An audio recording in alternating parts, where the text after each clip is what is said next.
करत होतो आणि मग वारी दर महिन्याच्या वारीला जायचो, दशमीला जायचो, एकादशीचा दिवस पूर्ण काढायचो, द्वादशीला महागारी यायचो. तानाजी माझ्याबरोबर होताच. आबाई होते त्यावेळेला, माऊली भाऊही होते. नरसिंहपूरचा कार्यक्रम बंद पडल्यानंतरचा कार्यक्रम चालू करायचा कसा काय करायचं, त्याच्यामध्ये आपले काका होते, भाऊसाहेब काका अग्र क्रमांकाला. काकांनी दादांच्या पाशी घेऊन जायचं ठरवलं, मला कळून दिलं नाही.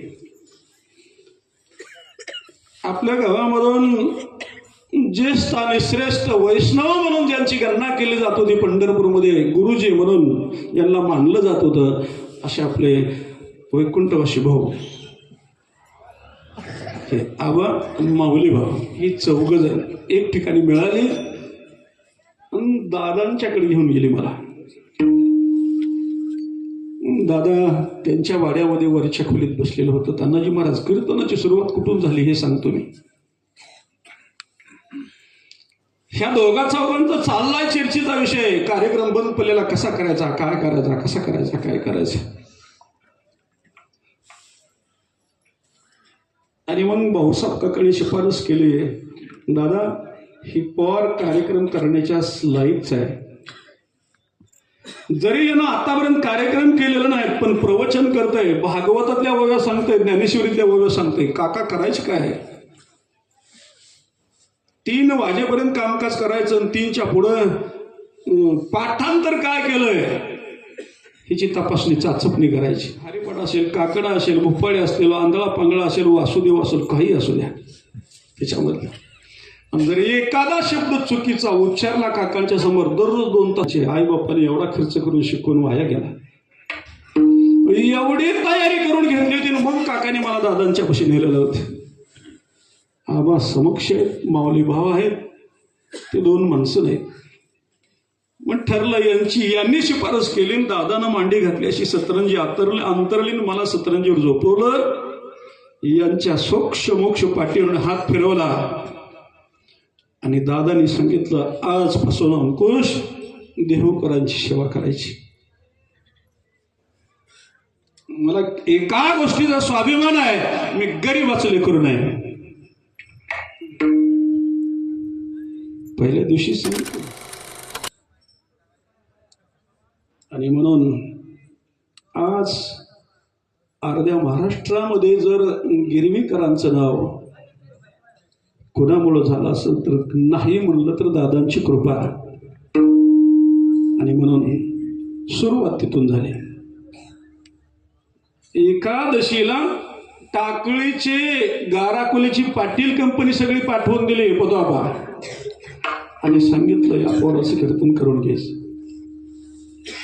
त्यावेळपासून नरसिंहाच्या मंदिरात आज तागायत वद्यवारी सोडून बाहेर गेलोच नाही.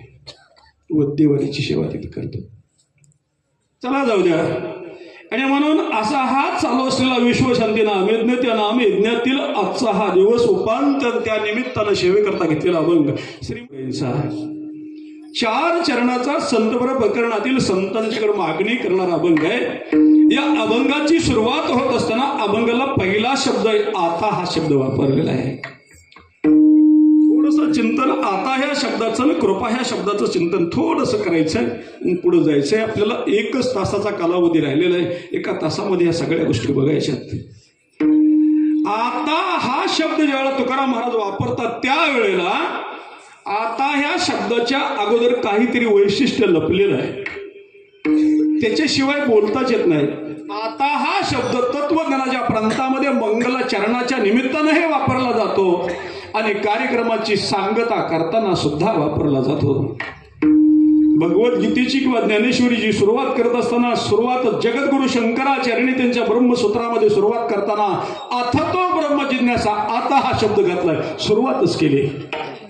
मंगलाचरण आहे तिथं, अथतो आता हा शब्द तिथे घातलेला आहे.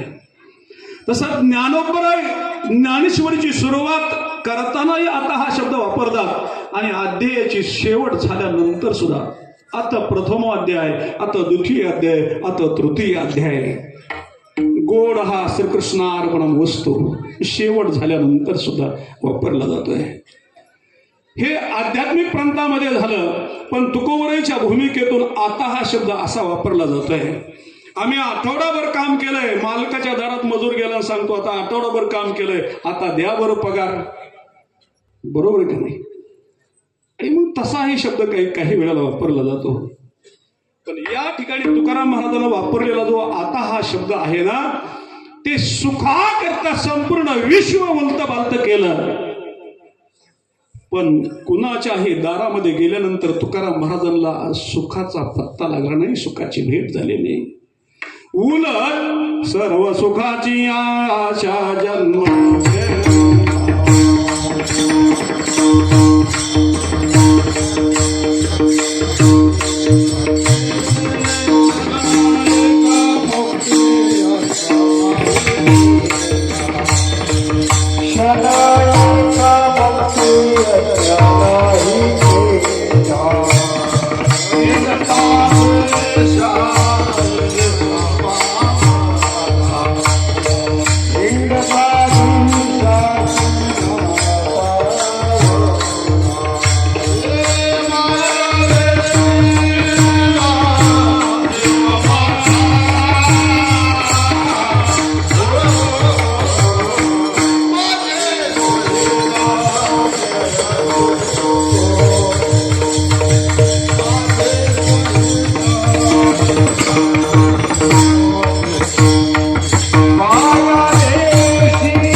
महाराज सुरुवातीला जीवाच्या दारात गेले आणि जीवाला प्रार्थना करू लागली, अरे जीवा माझं भलं करण्याचा प्रयत्न कर. पण जीव काय भलं करणार? सुखी नाही, दुसऱ्याला सुखी कसं करणार? उलट परिणाम तुकोबराईने गाथ्यामध्ये लिहिलं, गायाळाचा करिता संग आणि अंगोअंग मातदशे. जीव दुःखी आहे. थोडस चिंतन करतो जीवाच्या संबंधानं. एक तर जीव हा भगवंताचा अंश आहे. भगवंत म्हणतात ममवंशे जीव लोके जीवभूता सनातन. तेव्हा समसर्वेषु भूतेषु तिष्ठं परमेश्वरम विनाशत्व विनाशतम अपश्यती स पश्यती. सर्व भूतांच्या ठाई द्वेषात नेण्याची काही अपकरू नाही चैतन्य का. माझी विस्तारलेपणाचे निनावे जगाचे झाले आघवे.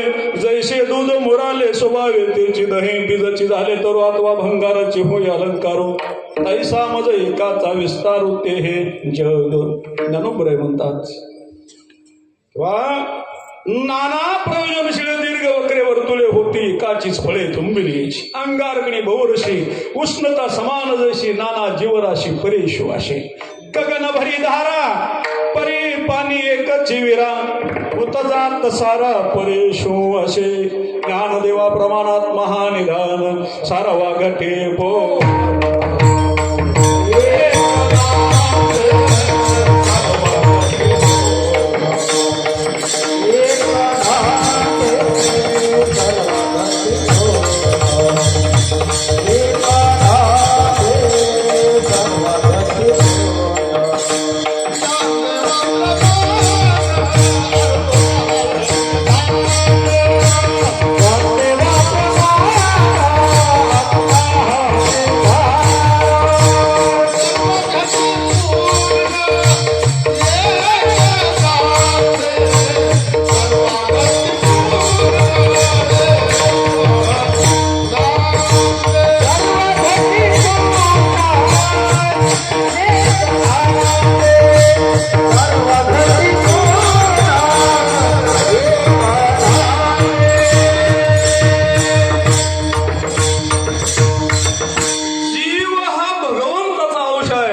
संपूर्ण विश्व भगवत स्वरूपानं नटलेलं आहे. व्यापक हा विश्वंभर चराचर ज्याची असं म्हटलेलं. संपूर्ण विश्व भगवंत स्वरूपानं नटलेलं आहे. अशा भगवंत स्वरूपानं नटलेल्या विश्वामधल्या जीवाच्या दारात तुकोबराय गेले. पण जीव सुखी नाही, दुःखी आहे. त्याचं कारण असं झालं, या जीवानं ज्याच्याकडे दुःखानं कोठाराच्या कोठार भरलेत असा तो जोडीदार केला. शरीर दुःखाचे कोठार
भगवंत सुखरूप आहे.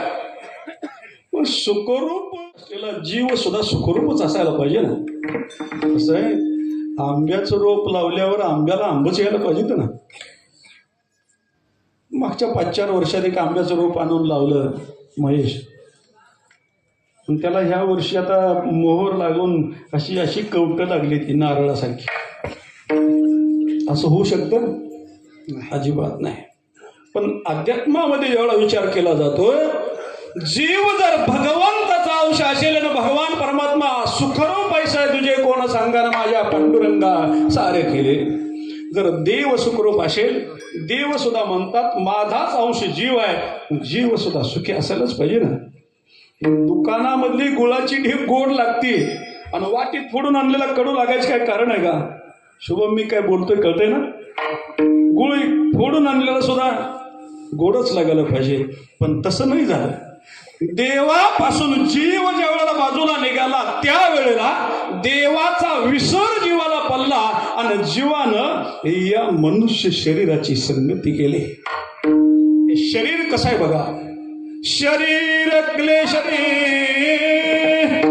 तापत्र अग्नीची सगडी मृत्यू कासे शिकुरोंडे करो निठेली हे दैन्याचे दुबते महाभयाते वाढविते सकल रोगाते पुरते भांडवन.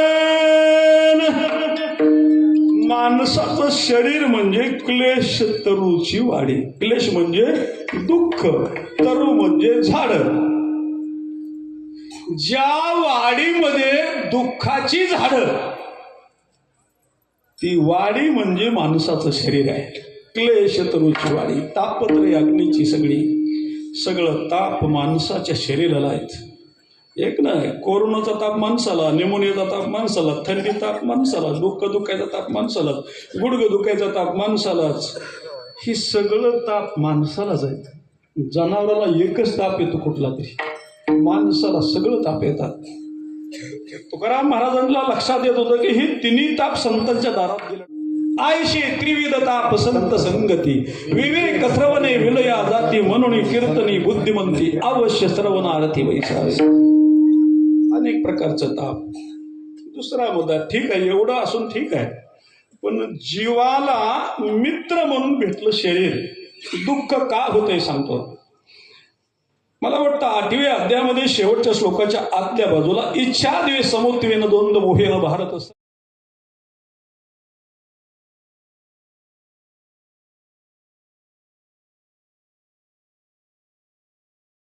स्वर्गयंतीपर्यंत. याच्यावरती अर्जुनाला जीवन दुःखी का होतं याच्याकरता भगवंत स्पष्ट बोलतात. तरी अर्जुना थोडीशी गोष्टी सांगितलेलं परीशी जेत अहंकार तनुशी वालभ पडले. तया दोघा पासव झाले इच्छा हे कुमारी जन्मली. द्वेषेशी मांडली वराडेक तया दोघा पासव झाला. द्वंद मोह जन्मला नाजे आणि वाढविला अहंकारे. मग जरा मोठा झाला ना तो. गोष्ट सांगितली भगवंताने अर्जुनाला. अर्जुना जीवन का दुःखी होतं त्याचे कारण सांगतो. अतिशय महत्वाचं भगवंताने सांगितलं. का जीवन दुःखी होत आहे? हे प्रकृती, या प्रकृतीनं अहंकार नावाच्या पुरुषाबरोबर लग्न केलं. या प्रकृती रूपी स्त्रीनं अहंकार नावाच्या पुरुषाबरोबर लग्न केलं आणि इच्छा नावाची मुलगी त्या दोघांना झाली. त्या इच्छा नावाच्या मुलीनं द्वेषाबरोबर लग्न केलं. शब्द लक्षात असू द्या. द्वेषाबरोबर लग्न केलं आणि त्या दोघांना एक मुलगा झाला. त्याचं नाव द्वंद मोह ठेवलं आणि बापू ती सांभाळायला आजाकडे दिला दोघा जणांनी. पासून सगळं आज मी बऱ्याच जणांना विचारलं, म्हणलं का नातू सांभाळता? महाराज म्हणले नाही सांभाळत नातू तर काय खातो? खावा खाण्याकरता पोटाच्या गरजेकरता नातूला सांभाळावं लागतं. अजयाने सांभाळलेला अहंकार आहे. अहंकार नावाचा आजा आणि द्वंद मोह नावाचा नातो आहे. मग तो धृतीशी सदा प्रतिकूळ नियमाही नागवे सळून आषाढशे दोन दिलो वाढीला संता. ही नातू आजानं सांगितलेलं एक काम एका शब्दात कधीच ऐकत नव्हतं. आता सुद्धा नातू ऐकत नव्हते एका शब्दात. त्याला 50 वेळा अरे बिडी पिटवून आण, बिडी पिटवून आण, बिडी पिटवून आण. 25 वेळा आजानं सांगितल्यावर मग ती रागाने पिटवून आणायचं जातं. महागारी येतो 75% संपवतं मग राहिलेले आणून देतं आजा. एवढ्यावर नातू थांबत नाही. ज्ञानोबर आहे पुढे वर्णन करताना म्हणतात जरा नातू मोठा झाला ना त्याला गाईचं दूध पाजायला सुरुवात केलं. आशा नावाची गाय आहे. त्या आशा नावाच्या गायचं दूध काढलं तर भल्यांचं कधी तृप्ती झाली नाही. याचं नातूचं होणार का तृप्ती? आशा उपजली अनंताशी नीच वमनत वाले त्याशी ना हाशीने दिन केले हरिहराशी आशा कायशी इतरांशी असं म्हटलेलं. चला जाऊ द्या, पुढच्या ओळीमध्ये बघायचंय मला. जरा थोडासा मोठा झाला की मग चौकामध्ये जातो. असंतुष्टीच्या मदिरा मत्त होवनी धनुर्धरा आणि अविवेकाच्या ववरा विकृतीशी परिणाम तेने भूते भांबावले संसाराचे अडवा माझी पडले महादुःखाचे घेतले तांडेवरी. नको त्याची संगत आणि नको त्या गोष्टी करायला लागल्या परिणाम दुःखाला कारणीभूत. मनुष्य शरीर दुःखाला कारणीभूत आहे. त्याच्याकरता बोलतोय शरीर क्लेश तरुची वाढी तापत्रय अग्नीची सगळी.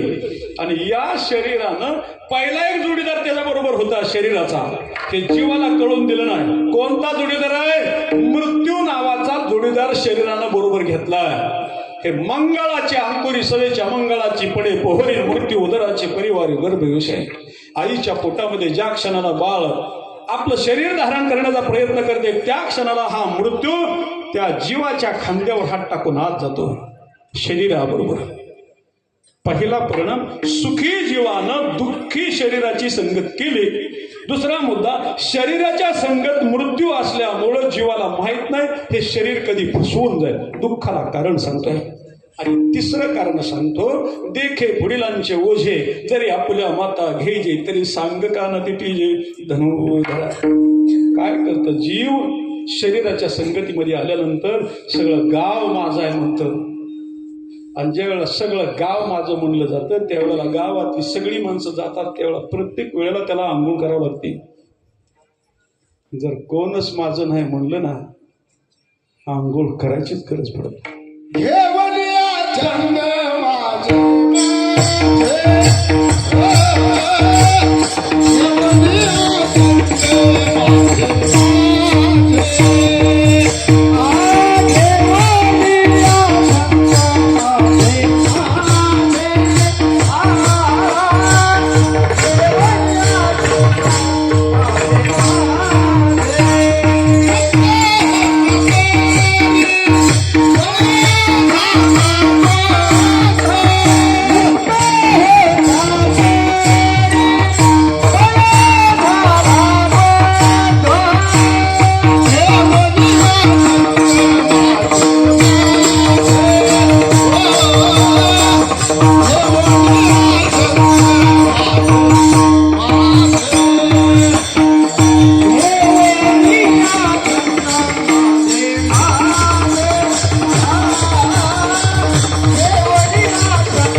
जीवाच्या दारामध्ये गेल्यानंतर जीवाची अवस्था तुकाराम महाराजांनी बघितली. तिथून बाजूला निघाले, संसाराच्या दारामध्ये गेले. संसारामध्ये सुख आहे का? बोलले महाराज, त्यातल्या 2 वया मी सांगून जातो.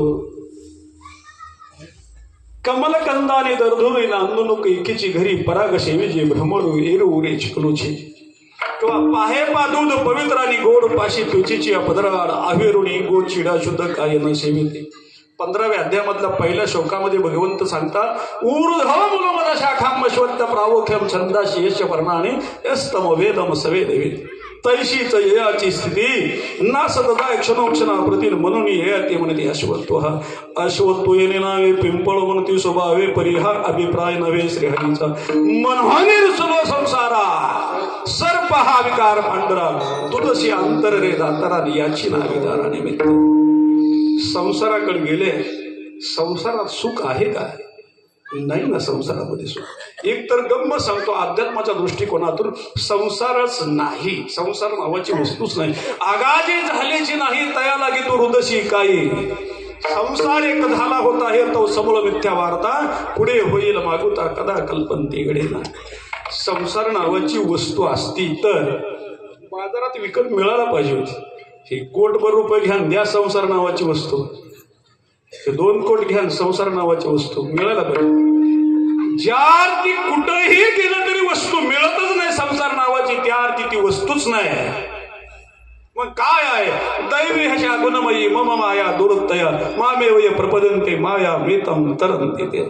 आता महदादी माझी माया उतरवणीया धनंजया होई न आया कैशे निमे. 2रा मुद्दा, संसाराच्या दारात तुकाराम महाराज गेले. एक तर संसारच नाही आणि 2रा मुद्दा असल तर तो खोटा आहे.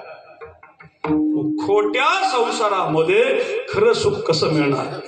संसाराच्या दारातनं बाजूला निघाले. संसाराच्या संबंधानं रात्रभर बोलत बसलं तर संपणार नाही. 15वा अध्याय स्वतंत्र त्याच्याकरताच आहे. काय सांगत बसायचं, किती सांगत बसायचं? कुणाला कशात सुख वाटतं, कुणाला कशात सुख वाटतं. बोशाला गेल्यावर माऊली नरसऱ्यानं कार्यक्रम संपला, मला पाहुण्याच्या घरी नेलं. दादा तुम्हाला सांगितलं नाही, कार्यक्रम झाला, चहा घ्यायला बसलो आम्ही, तानाजीनं आम्ही 2 जण. त्या घराची घर मालकीन 50 एकर. बोलता बोलता चहा उकळेपर्यंत विषय निघाला. सांगितलं, महाराज आता मी इतकी सुखी आहे की माझ्यासारखं या जगात कोण सुखी नाही. तानाजीला म्हणलं, म्हातारीचा फोटो घे, कारण आतापर्यंत सुखी असलेली फक्त एवढीच म्हातारी घावली. कशामुळे आधी सुखी आहे तुम्ही? काय सुख असण्याचं कारण काय आहे? संसारी जीवाचा सुखाचा विषय एक नाही, प्रत्येकाचा वेगळा आहे. ज्याचं झालं नसेल त्याला वाटतं झाल्यावर बरं आहे. ज्यांच्या झाल्यात त्यांच्या गाठी घेऊन बघा, बरं आहे का? ज्यांचं झालं त्याला 1-2 मुलं झाली, मग त्याला वाटतं मुलं बाळ झाल्यावर बरं, सुना आल्यावर बरं. ज्यांच्या सुना आल्या ते त्यांचं फोन येते, हॅलो हाय का कार्यक्रम कुठे? काय आहे? नाही सुखात आहे. आजी म्हणलं तुम्ही सुखी आहे, सुखी असण्याचं कारण काय? आजीने सांगितलं, माझ्या 2 मुले होते, लग्न तर करावंच लागतात. लग्न केलं पण काय झालं? नाही म्हणले, तुम्हाला माहित ना, सुखी असण्याचं कारण जर काय असेल तर ज्या 2 मुलींची लग्न केली त्या दोन्ही मुलींना सासा नाही त्या. सुखाचं कारण, सुखाचा विषय कुणाचा काय असेल काय सांगता येणार. म्हातारीचा चहा घेतला, म्हणलं येऊ का आजी? आजीने सांगितलं, नाही थांबा थोडं थांबा, एक तुम्हाला बोलायचे म्हणले. महाराज बोला. म्हणलं काय बोलायचं? आता माझा एक मुलगा राहिलाय, 10 एकर केळीची बाग आहे, 10 एकर डाळिंब आहे, 10 एकर पेरूची बाग आहे, 5 एकर शेवगा आहे. आता सध्या ते कुटुंब आहे, 50 म्हशी होती अशा गोट्यामध्ये, आणि लाईटवर दूध आटवलं जात होतं, बरोबर आहे का? आणि ते मुलगा अशा 3 चाकाच्या टमटमनं खावा दररोजला नेऊन विकत होता. एकुलता 1 मुलगा. आता म्हणली फक्त एकच काम राहिले. म्हणले, महाराज काय? फक्त माझ्या या मुलाचं लग्न करायचं राहिलंय म्हणले. मग आता तुम्ही रोज एका गावाला फिरता असता, मग एखादी माझ्या मोबाईल मध्ये 8-10 मुलींचं फोटो होतं. सरपंच साहेब टाकलाच मोबाईल काढून, बघा म्हणलं आजी आहेत त्या मुलींचा फोटो. करावं लागतं इकडे तिकडे फिरत असताना. चहा असतो पाटील असला उद्योग करावा लागतो माणसाच्या समाधाना करता. कालला मोबाईल टाकलं ते 8-10 मुलींचा फोटो. म्हातारीनं ते फोटो मोबाईल मधलं बघितल्यावर म्हातारी इडी झाली. तुम्ही सांगाल ते करायला तयार आहे. त्या मुलीच्या बापाला सांगा 1 रुपया सुद्धा खर्च करायचा नाही. किती लाख, 2 लाख, 4 लाख, 5, 10 लाख मी द्यायला तयार आहे. पण यातली तुम्हाला वाटेल ती मुलगी मुलीच्या बापाला सांगा. मी बी रस्त्याला लागतो गप्पच बसलो. मला माहित होतं हे म्हातारी का बोलू काय सांगताय. रस्त्याला लागोस तर गप्पच बसलो. गाडीमध्ये बसताना दरवाजा उघडला तानाजीनं. आम्ही म्हणलं आजी काय हरकत नाही बघतो. बरं का महाराज मी वाटच बघणार आहे तुमची. गाडीत बसल्यावर दरवाजा लावायच्या अगोदर शुभम मी सांगितलं आजी म्हणलं तुम्हाला एक सांगू ह्या मुलींची अट्ट काय आहे ती तुम्हाला मी राहिलो म्हणलं सांगायचं. पण सांगू का काय अट्ट आहे मुलींची.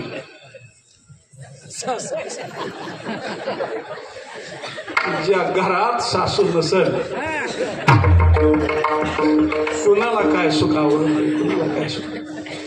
असं प्रपंचीच्या दारामध्ये तुकाराम महाराज फिरून बाजूला आले आणि पुन्हा भगवंताच्या दरबारामध्ये गेले. देव कुणाचंही चांगलंही करत नाही आणि कुणाचं वाईट. त्यामुळे देवाने तुकाराम महाराजांना सांगितलं तुकाराम महाराज मी तर या सगळ्या गोष्टीपासून बाजूला आहे, अलिप्त आहे. मी कर्मानं बांधलेलं असल्यामुळे ज्याचं कर्म जसं असेल तशा पद्धतीने त्याला जीवनामध्ये जीवन दुःख भोगावं लागेल. एवढंच नाही पण जे देवाजवळ जाण्याचा प्रयत्न करतात त्यांची तर कसून देव परीक्षा घेतल्याशिवाय राहत नाही.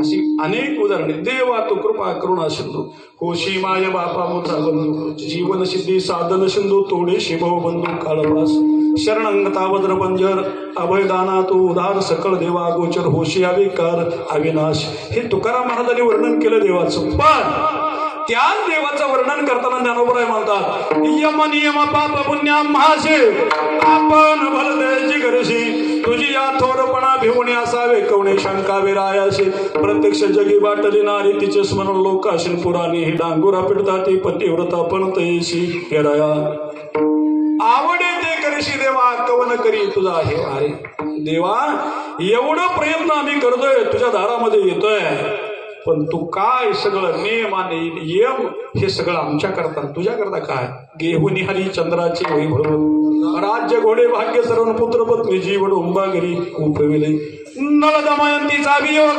विघडिला त्यांचा संग ऐशे जाणे जग पुराणे ही बोलती शिवी राजा चक्रवर्ती कैवल्लू सर्व भूती तुळविले अंती तुळे मास तयाची कर्ण भिडता समारंगणे बाजे व्यापीला रणे मागशी पाडूने ते दात तयाची बळी सर्व शिवधार जिने उभारीला करण करुणी कहार तुपा तळे घातेला श्रीयाळाच्या घरे धरणे मांडले मुरारीन मारवे शिकरी त्याचे बाळ तया हसते तुझ भावे जे भजती त्यांच्या संसारा हे जिगती ठाव नाही रे पुढते तुका म्हणी करीशे ते देवाकडे गेलं ना देव त्याचा संसार व्यवस्थित चालूनच देत नाही. तुकोबरे म्हणता देवाची ते गुण आला ज्याच्या घरा त्याच्या पडे